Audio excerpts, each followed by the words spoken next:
Bueno, ayer tuve que cortar el video porque lamentablemente me distraigo, porque me gusta lo que estoy haciendo y faltó la explicación final, eh, que era qué hacíamos una vez que teníamos terminada la parte negra. Entonces yo acá les adelanté la jardinerita, lo que hice fue pinté negro el borde superior y el borde inferior.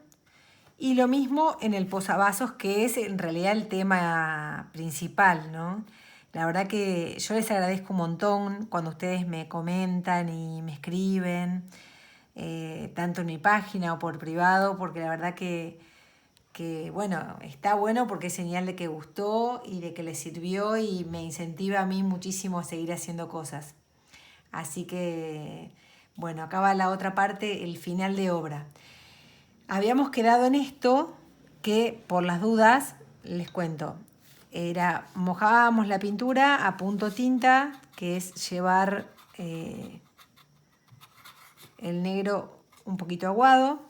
Yo voy a hacer apenas acá, así puedo trabajar hoy, era reforzar los bordecitos muy suavemente con negro y por ahí lo puedo dejar caer así muy sutil, no en todos lados, solo en algunas partes para que parezca cachadito, ¿sí?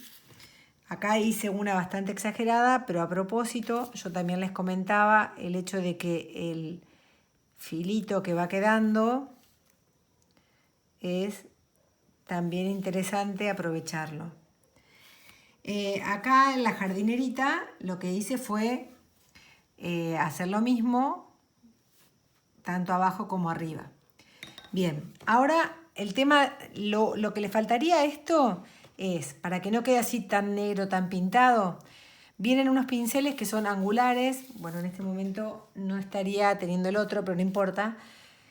Si no lo tengo en casa, yo les comentaba que pueden hacerlo con un pincel seco, pero yo voy a explicar la técnica con esto para el que lo tiene y sería como lo ideal, pero vuelvo a repetir, hoy en casa lo hacemos con lo que tenemos.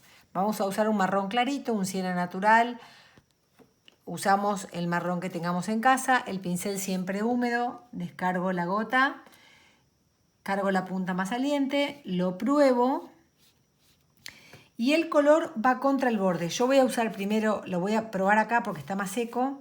Entonces lo que hacemos es apoyo el color y lo que voy haciendo es provocando un efecto como que estuviera oxidada la lata, porque la idea de todo esto es en realidad provocar, ¿sí? Además de que queda muy lindo terminado, lo que hace el flotado en este caso es darle una terminación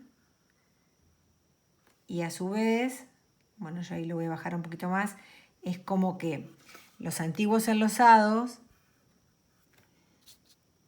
cuando se cachaban, se oxidaban. Entonces le da este toque añejo que además queda muy bonito.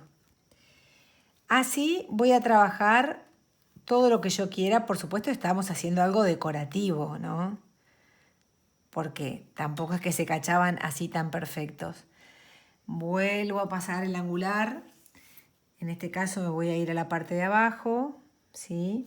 Lo voy a poner, siempre tengo que trabajar cómoda. Entonces, el color contra el borde, el pincel corre húmedo sobre la superficie, ¿sí? Voy a cargar un poquito más. Y ahí vamos. Suave.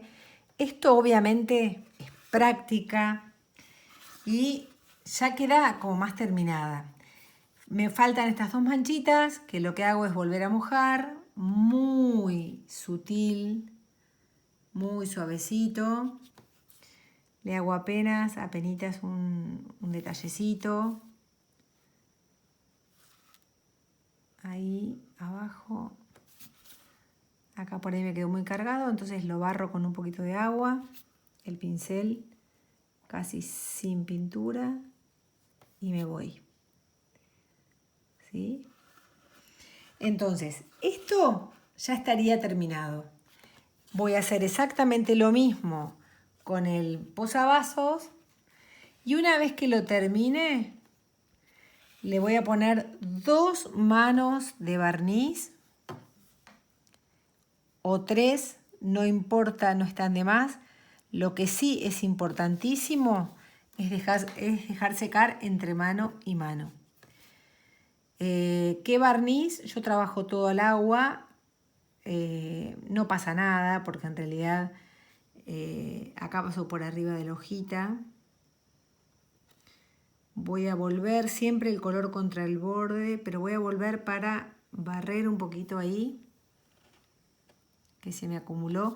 Y fíjense que yo en realidad que estoy viendo acá, como acuérdense que hay que martillarlos a los bordes, lo lindo que queda cuando se mete adentro de las... Queda de la verdad soñado. Y ahora me voy a ir a la manchita de adentro, ¿sí? Y si quiero darle un toque más, puedo, por ejemplo, mojar y venirme por esta ranura que tiene la lata y darle como la vuelta para marcar un poquito más, lo añejo y después tengo, no me puedo olvidar de la manchita que tengo acá, ¿sí? Este sería el trabajo terminado, que yo ahora obviamente no lo puedo barnizar. Una vez que esté seco, listo, le damos 2 o 3 manos de barniz y el trabajo estaría terminado. Bueno, nos estamos viendo prontito en un próximo tutorial.